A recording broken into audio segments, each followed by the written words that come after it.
Hi అండి, welcome back to the channel. ఇప్పుడు 7th chapter చూద్దామండి, which is our country India. So ఇది ఒక షార్ట్ ఫామ్ ఆఫ్ నోట్స్ అండి. సో తప్పకుండా ఇలాంటి ఒక్కసారి చదివినామనంటే మళ్ళీ నోట్స్ తీసి చదవాల్సిన అవసరం ఉండదండి. ఎందుకంటే ఈ ఒక్క వీడియోలోనే మనకు నోట్స్ ఉంటుంది, క్వశ్చన్ అండ్ ఆన్సర్స్ ఉంటాయి, ఫిల్ ఇన్ ద బ్లాంక్స్ ఉంటాయి. కాబట్టి ఈ యొక్క వీడియో చూస్తే సరిపోతుంది. సో ప్రతి ఒక్క చాప్టర్, ప్రతి ఒక్క క్లాస్, ప్రతి ఒక్క subject, important subject for UPSC నేనైతే అప్లోడ్ చేస్తూ ఉంటాను. సో ఛానల్ని చూస్తూ సబ్స్క్రైబ్ చేసుకోవడానికి ట్రై చేయండి. India is a country of vast geographical expanse. మనకు తెలుసు కానీ ఇండియా చాలా పెద్దది. In the north it is bound by Himalayas. ఉత్తరాన హిమాలయాస్ ఉన్నాయి. Arabian sea in the west, పడమరల అరేబియన్ మహాసముద్రం ఉంది. Bay of Bengal in the east, తూర్పున బే ఆఫ్ బెంగాల్ ఉంది, బంగాళాఖాతం. And Indian ocean in the south, ఏంటి దక్షిణాన హిందూ మహాసముద్రం అనేది ఉంది. ఇవన్నీ మన ఇండియా యొక్క బౌండరీస్ తెలుసు కదండి. India has an area of 3.28 million square kilometer. 3.28 million square kilometers వచ్చేసి మన ఇండియా యొక్క ఏరియా అనమాట. So the north south stretch from Kashmir to Kanyakumari is about 3200 kilometers. మనకు నార్త్ సౌత్లో, నార్త్లో ఏముంది కాశ్మీర్ ఉంది, సౌత్లో ఏముంది కన్యాకుమారి ఉంది. సో అది వచ్చేసి దాని యొక్క లెంత్ వచ్చేసి 3200 కిలోమీటర్స్ స్ట్రెచ్ అయి ఉంది. And the east west extend from ఈస్ట్న అరుణాచల్ ప్రదేశ్ నుంచి వెస్ట్న కుచ్ అనే ఏరియా వరకు ఉన్న ఆ డిస్టెన్స్ వచ్చేసి 2900 kilometres. It is the second most populous country of the world after China. అంతే కదండి, జనాభా దృష్టిలో ఫస్ట్ చైనా అనేది ఉంటుంది, సెకండ్ మన ఇండియానే కదా. సో నెక్స్ట్ లొకేషనల్ సెట్టింగ్స్ అనేది చూద్దాం. India is situated in the northern hemisphere. అంతే కదండి, మన ఇండియా వచ్చేసి నార్థన్ హెమిస్పియర్లో లొకేట్ అయి ఉంది.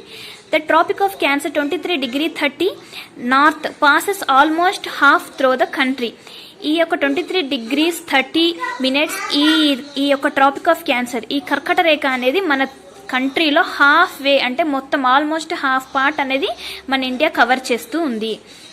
From south to north main land of India extends between 8°4' north and 37°6' north latitudes అనమాట. ఈ యొక్క డిగ్రీస్ అనేవి గుర్తుపెట్టుకోవాలండి తప్పకుండా. సౌత్ టు నార్త్ వచ్చేసి ఇవి. Next from west to east India extends between 68°7' east and 97°24' east longitudes. ఇవి వచ్చేసి లాటిట్యూడ్స్ యొక్క వాల్యూస్, ఇవి వచ్చేసి లాంగిట్యూడ్ యొక్క values. West, east, north, south and north అనమాట. The local time changes by 4 minutes for every 1 degree of longitudes. So ఇప్పుడు మనం longitude, latitudes values చూసాం కదండి. సో లోకల్ టైం వచ్చేసి 4 minutes, ఒక్కొక్క 1 degreeకి 4 minutes టైం అనేది చేంజ్ అవుతూ ఉంటుంది. The sun rises 2 hours earlier in the east and then west. First అయితే అరుణాచల్ ప్రదేశ్లో ఎర్లీగా ఉంటుంది, తర్వాత గుజరాత్లో సూర్యుడు వస్తాడనమాట. The local time of longitude of 82°30' E has been taken as Indian standard time. మన ఇండియన్ స్టాండర్డ్ టైం యొక్క వాల్యూ ఎంత అండి? ఇది చాలా ఇంపార్టెంట్ బిట్. 82°30' ఇదనమాట మనది వాల్యూ. మన ఇండియన్ స్టాండర్డ్ టైం, ఐఎస్టీ అంటే తెలుసుకోండి, Indian standard time. Next India's neighbours and administrative divisions చూద్దాము. ఇండియాకి నైబర్స్ ఏమున్నాయి, మనకు అడ్మినిస్ట్రేటివ్ డివిజన్స్ అనేది చూద్దాం. అంటే మన దేశాన్ని ఎన్ని రాష్ట్రాలుగా విభజించారు, సో ఇవన్నీ అనమాట. India shares it's border with 7 countries. ఇది మనకు తెలుసు కదండి. ఇండియా మ్యాప్లో చూస్తే, వరల్డ్ మ్యాప్లో చూస్తే మనకు అర్థమైపోతుంది. ఏంటి Pakistan, China, Nepal, Bhutan, Bangladesh, Sri Lanka and Maldives.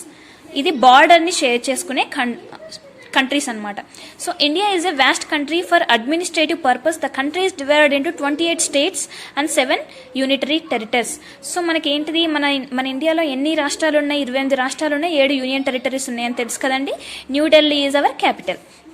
Rajasthan is largest state and Goa is smallest. And Goa is smallest state in terms of area. Area వైజ్గా చూస్తే రాజస్థాన్ వచ్చేసి లార్జెస్ట్ స్టేట్, అంటే ఎక్కువ ఏరియా ఉన్నది రాజస్థాన్, తక్కువ ఏరియా ఉంది గోవా. నెక్స్ట్ ఫిజికల్ డివిజన్స్ చూద్దామండి. India is marked by a diversity of physical features such as mountains, plains, coasts and islands. తెలుసు కదండి మన ఇండియాలో ఫీచర్స్ ఏంటి, మనకు పర్వతాలు, పీఠభూములు, మైదానాలు, తీర ప్రాంతాలు, ద్వీపకల్పాలు. ఇవే అనమాట. తెలుగు మీడియం వాళ్ళకి అర్థం అవ్వాలని తెలుగులో కూడా చెప్తున్నాను, వాటి అర్థాలు కూడా. So in the north are Himalayas meaning the Adobe of snow. అంటే ఏంటిది, మంచు గడ్డల్లాగా ఏమున్నాయండి, మంచు పెట్టే అంటారు కదా. సో అలా మనకి హిమాలయాస్ వచ్చేసి ఉన్నాయి నార్త్లో. So the Himalayas are divided into 3 parallel ranges. హిమాలయాల్ని 3 ప్యారలల్ రేంజెస్గా డివైడ్ చేశారు. ఏంటిది? గ్రేటర్ హిమాలయాస్, వాటిని హిమాద్రి అని కూడా అంటారు. నెక్స్ట్ మిడిల్ హిమాలయాస్, దాన్ని హిమాచల్ అంటారు. నెక్స్ట్ వచ్చేసి శివాలిక్. 3 అన్నారు కదా, 1, 2, 3 అనమాట. Next the northern Indian plains lies to the south of Himalayas. They have alluvial deposits made by the Indus, Ganga, Brahmaputra and the tributaries. So మనకి నార్థన్లో ఉండే ఈ మైదానాలు వచ్చేసి అవి అల్యూవియల్ డిపాజిట్స్ని కలిగి ఉంటాయి. అంటే ఏంటిదంటే కొన్ని రకమైన నేలలు ఉంటాయి. ఆ నేలలు వచ్చేసి దేని ద్వారా ఫామ్ అయ్యాయంట? ఇండస్, గంగా, బ్రహ్మపుత్ర వాటి యొక్క జీవనదులు, ఆ నదుల ద్వారా ఫామ్ అయిన ఆ ప్లేన్స్ వచ్చేసి అల్యూవియల్ డిపాజిట్ని కలిగి ఉంటాయి.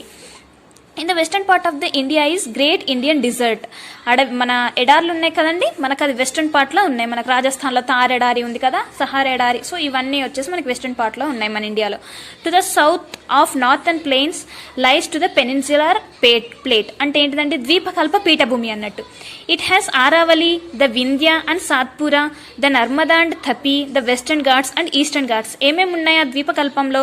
ఆరావళి శ్రేణులు, వింధ్య శ్రేణులు, సాత్పురా పర్వతాలు, నెక్స్ట్ నర్మదా నది, థపి నది, వెస్టర్న్ ఘాట్స్ అంటే తెలుసు కదండి పశ్చిమ కనుమలు.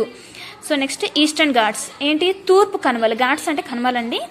So next west of western ghats, east of eastern ghats lie the coastal plains. Coastal అంటే ఏంటంటే తీర ప్రాంతం అన్నట్టు.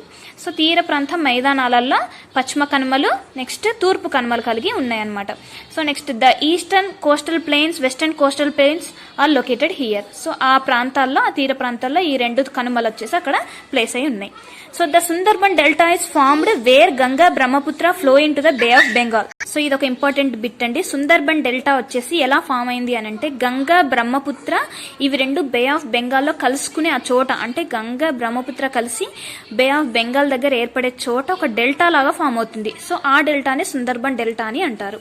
So next 2 group of islands also form part of India, that is Lakshadweep అనమాట. సో లక్షద్వీప్ ద్వీపకల్పం తెలుసు కదండి, that is and Andaman Nicobar islands in bay of Bengal. మనకి బే ఆఫ్ బెంగాల్లో వచ్చే ద్వీపకల్పం వచ్చేసి అండమాన్ నికోబార్ దీవులు. నెక్స్ట్ అరేబియన్ సీలో లక్షద్వీప్ అంటే లక్షద్వీపకల్పం అనేసి లక్షద్వీపులు వచ్చేసి అక్కడ ఉన్నాయి. సో ఇంతే అనమాట. ఇది వచ్చేసి ఏంటి చాప్టర్ అవర్ కంట్రీ ఇండియా. మనకు చూస్తే 7, 8, 9 పేజెస్ ఉంటుంది, కానీ దాన్ని నేను మొత్తం షార్ట్ ఫామ్గా ఇలా రాశాను అనమాట, ఏ ఒక్క పాయింట్ మిస్ చేయకుండా. సో చాలా షార్ట్ ఫామ్గా ఇలా రాశాను. సో ఇది చదువుకుంటే సరిపోతుంది, ఒకసారి వీడియో చూసినా సరిపోతుంది. So next question and answers చూద్దామండి. Most important question and answers మర్చిపోద్దు. So name the major physical divisions of India. ఏంటి అండి? పర్వతాలు, పీఠభూములు, మైదానాలు, తీర ప్రాంతాలు, ద్వీపకల్పాలు, అంతే కదండి. So India shares its land boundaries with which.